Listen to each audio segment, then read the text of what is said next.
আসসালামু আলাইকুম রহমতুল্লাহ। এই দেখেন আপনারা, আমি আজকে পটল দিয়ে রুই মাছ দিয়ে রান্না করব। দেখেন পেঁয়াজ লাল লাল করছি, একটু বেশি হয়ে গেছে। দিয়ে দিলাম রসুন,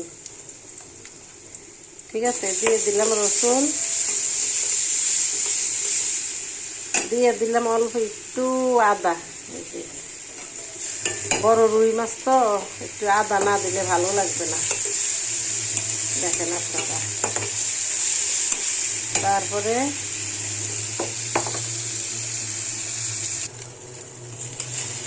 আদা রসুন কষানোর পরে দিয়ে দিলাম একটু পানি।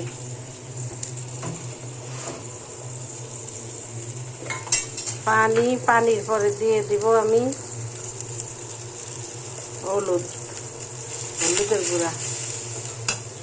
একটুখানি দিলে অনেক রং হয়, সেজন্য আমি অল্প করিয়া হলুদের গুঁড়া দিলাম। অল্প না, আমরা যেরকম খাই ওরকম, বড় চামচ তো 1 চামচ দিচ্ছি। দিয়ে দিলাম আমি মরিচের গুঁড়া, এই যে লাল লাল মরিচের গুঁড়া। আমি তো একবারে পুরা মরিচ হলিস ভাঙ্গা লই 8 কেজি 10 কেজি করিয়া। 10 কেজি মরিচ 8 কেজি হলুদ, 1 বছর 1.5 বছর খাইতে পারি।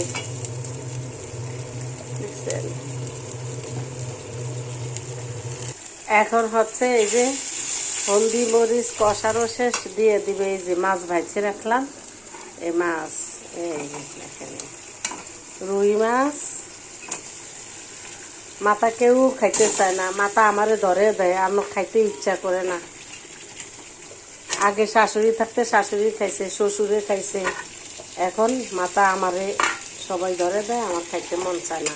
এই ভাগযোগ করে সবাই খায়, ঠিক আছে। এইবার আমি দিয়ে দিব কষানো পানি।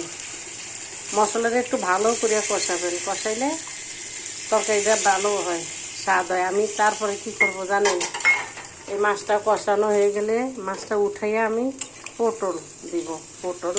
পটলটা দাও, পটল এমনি দাও, পরে দুইবার আগে দেখাই আমার আপু করে। এই যে এই পটল দিয়ে এই মাছ রান্না করব। পটল দেখেন আপনারা, পটল কিরকম করে কাটছি দেখেন।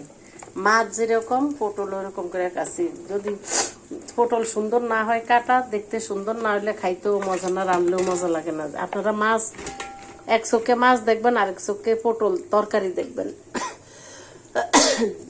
মাছের সাথে মিলে তরকারি কাটবেন, তখন তরকারির স্বাদ হয়।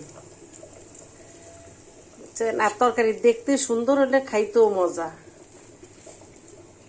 তরকারি আপনার রান্না করতে গেলে যদি দেখতে সুন্দর লাগে, রান্নার পরে দেখতে সুন্দর লাগে, তরকারি খাইতে মজা। এখন আপুরা মজা করে রান্নলেও মুখে যেন স্বাদটা কম আসে, বুঝছেন।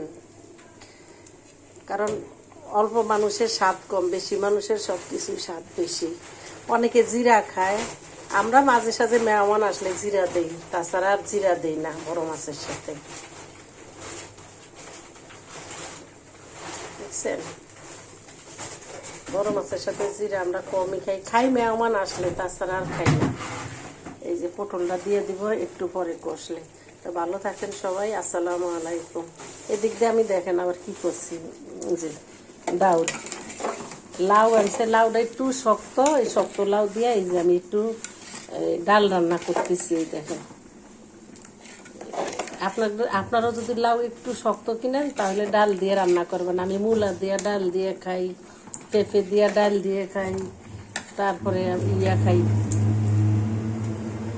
পেঁপে দিয়া ডাল দিয়ে, তারপরে হলো গিয়া কদু দিয়ে ডাল দিয়ে। আপনারা রান্না করে খাইয়া দেখবেন অনেক স্বাদ। পেঁয়াজ দিবেন, পেঁয়াজের সাথে রসুন দিবেন, রসুন দিলে বেশি মজা লাগে। দেখছেন কি সুন্দর বলক আসতেছে। আমি এখন একটু পরে উঠাইয়া তরকারি দিয়ে ডেকে দেবো। এখন সবাই ভালো থাকেন, আসসালামু আলাইকুম।